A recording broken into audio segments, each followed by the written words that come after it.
Okay, now our time is now 5:34. So we'll open up for questions. And they're still going strong. They broke their promise to you. I knew they would. And we're still going strong too. We can go on all night. I don't know if they can. Any questions? Yes, Master Shaki. So how far does a devotee defend himself? Can you speak a little louder? How far can a devotee defend himself? How far can a devotee defend himself? Defend himself. How far can we defend it? It depends how strong you are. How far can you defend yourself? Is that what you asked? To what extent can a devotee protect? Yeah, no, I understood the question. So I'm answering. Depends how strong you are, one. Obviously, you've got to use your common sense.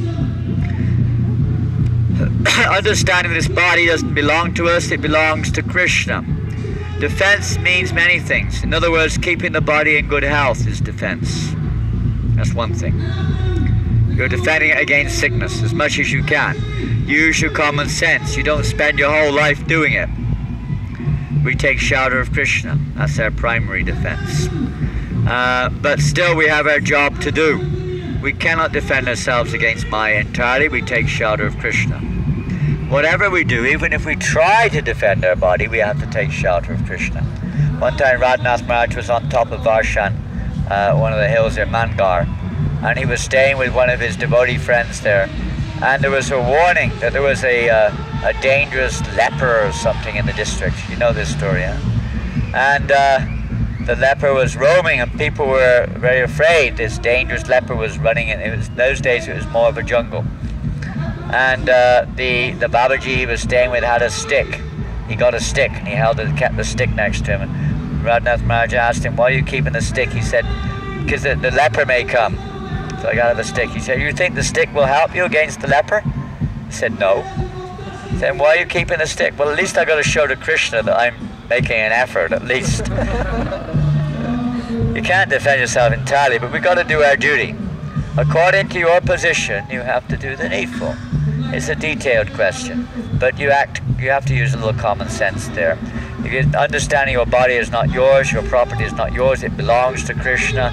We should try to do what we can to avoid it being misused or mistreated, either by ourselves. That's another form of defense. It's usually, the first thing is usually us. We have to defend ourselves against, if you know what I mean.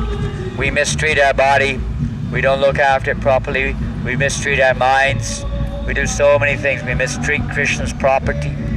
We've got to learn to defend it against our own, let's say, exploitative natures. That's the first thing. Then against others' exploitative natures, as much as we can.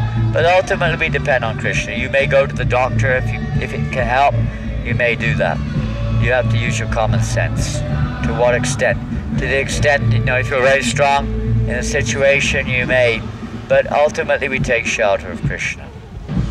It depends on the time, place, and circumstance. There's supposed to be a system in society to look after this, but there isn't. So sometimes you have to take a little bit, you may have to leave. Best thing is to try to avoid any confrontation if you can. Use your common sense, try to avoid confrontation. If somebody is criticizing us, we don't go out of our way.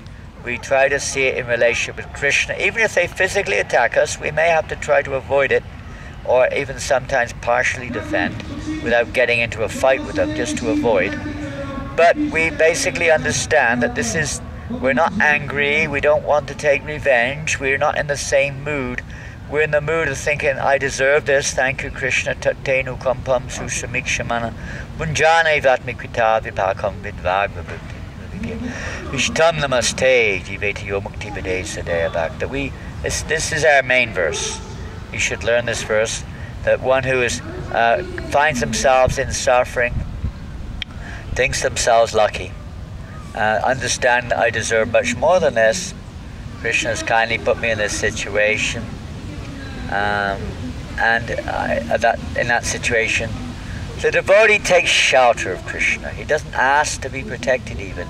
He just surrenders to Krishna. Do as you like with me. So it's a bit of a balance there.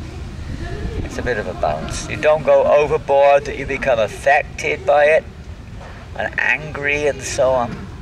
At the same time, you don't have to be so naive and stupid that you let the body which belongs to Krishna be, unnecessarily destroyed. I mean, we may have no choice sometimes, but we should at least make a intelligent endeavor to protect and look after the gifts of God without feeling any animosity or anger towards the aggressor. We have to do the needful. And again, it depends on the circumstances. Obviously, if it's a sexual affair, you do whatever you can to avoid it. If it's physical, you try to avoid it. If necessary, if you're strong enough, but usually we're not. So we just try to avoid it. Don't go into situations which are dangerous. Are dangerous. The whole world is dangerous, but not unnecessarily. Don't take unnecessary risks like that.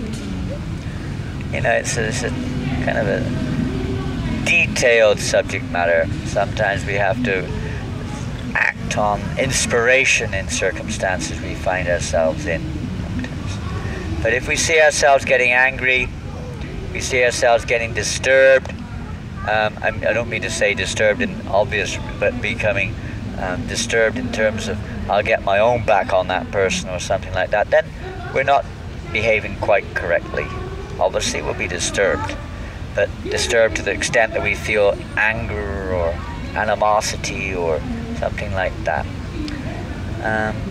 So we try to practice depending on Krishna.